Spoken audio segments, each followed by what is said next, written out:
Va nihoyat do'stlar, men dahshatli mesh polvonni topdim.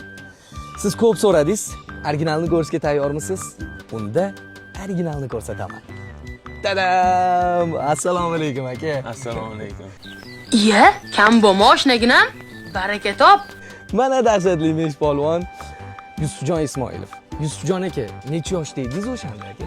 Meshpolvon kinosi syomkasi boshlangan paytda 2000-yilda 14 yoshda edim. Aktyorskiy mahoratlar hammasi kastingdan o'tilgandan keyin o'sha 2000 o'sha bo'lgan. Nimaga dahshatli mesh polvon keyin kinolarni ko'rmadi? Endi sabablari bor. Oilaviy sabab. Oilaviy sabablar. Endi otam yo'q deganlar, bo'ldi o'ynaysan deganlar. Bugun nima ish qilasiz? Hozirgi kunda shu asosan qishloq xo'jalik sohasi bizaniki. Gulchilik hozir asosan o'sha chet ellardan gul olib kelib bu yerga yetishtirib sotamiz. O'sha hozir Xitoy davlatidan ko'proq gul olib kelyapmiz. Shu uralarda narsa qilib shu gulchilik sohasi hozir asosan bizda shunaqa. Tushunadi. Yusufjon Ismoilov aka, intervyuga rozi bo'lganingiz uchun rahmat. Sog' bo'ling, salomat bo'ling.